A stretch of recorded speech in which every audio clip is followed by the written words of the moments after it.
ఆంధ్రప్రదేశ్లో నారా చంద్రబాబు నాయుడు ముఖ్యమంత్రి నాయకత్వంలో కూటమి ప్రభుత్వం తిరుగులేని విధంగా పరిపాలన సాగిస్తుందని కర్నూలుకు చెందిన కుడా చైర్మన్ మరియు రాష్ట్ర టీడీపీ ప్రధాన కార్యదర్శి సోమిశెట్టి వెంకటేశ్వర్లు అన్నారు.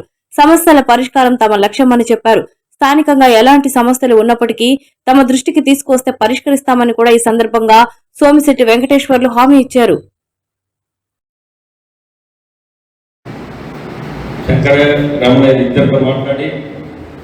రాయలసీమ నుంచి ఫస్ట్ మీటింగ్ స్టార్ట్ చేస్తున్నాము. మరి బాణంలో అమ్మవారిని దర్శించుకొని ఇక్కడి నుంచి స్టార్ట్ చేస్తే బాగుంటుంది. మరి ఒక మీటింగ్ పెట్టండి అంటే ఇక్కడ ఇల్లు తక్కువ ఉండండి, ఇల్లు తక్కువ కోసం కాదు, కొంతమంది మన వయసులో పెంచాలి, వాళ్ళ సూచనలు తీసుకొని ముందుకు నడపాలనే ఉద్దేశంతో పాండ్యం నుంచి ఈరోజు మీటింగ్ స్టార్ట్ చేయడం జరుగుతుంది.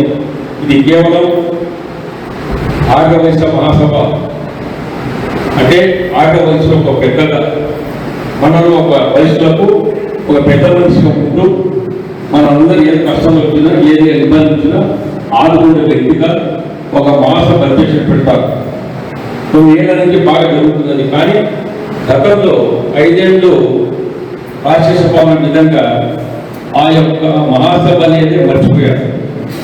దౌర్జన్యంగా ప్రభుత్వ వార్తని దౌర్జన్యం గుచ్చుకోవడం, మినిస్టర్ రాసుకోవడం, 10 మందికి అన్నం పెట్టే డాక్టర్ టీజీ వెంకటేశ్వర లాంటి వ్యక్తుల యొక్క ఫోటోలు కూడా తీసి అవతల పడేశారు. బయట ఉండలేకుండా ఉన్న బిల్డింగ్ పడగొట్టారు.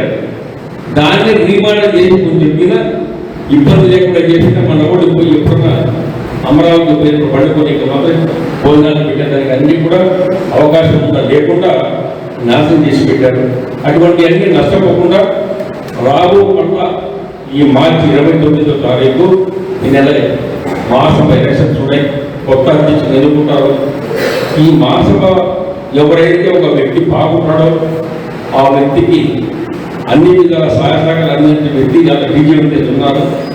ఎందుకంటే మహాసభ అనేది ఆ యొక్క బిల్డింగ్ పూర్తి చేసే బాధ్యత తీసుకోవాలి. అది చేయాలంటే టీజీ వెంకటేశ్వర పడితేనే పూర్తి అవుతుంది. అటువంటి దాఖలాయ దానికి తోడు లక్ష్మయ్య గారు టీజీ వెంకటేశ్వర ముఖ్యంగా ఉండడం, జనరల్ సెక్రటరీగా పనిచేయడం, అటువంటి వ్యక్తి ఈరోజు మహాసభ అధ్యక్షుడుగా మేమందరం సపోర్ట్ చేస్తూ ఈ నుంచి ప్రయాణం చేయడం జరుగుతూ ఉంది. ఇప్పటికి చాలా మీటింగ్లు నెల్లూరు, వైజాగ్, గాజువాక, భోగాపురం ఎన్ని అయిపోయినాయి.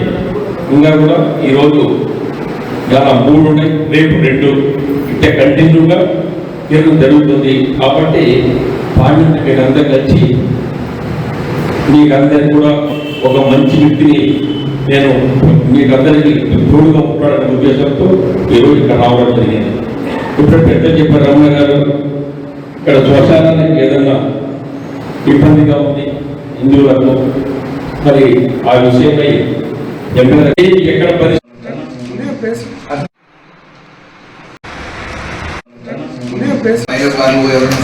అడిగితే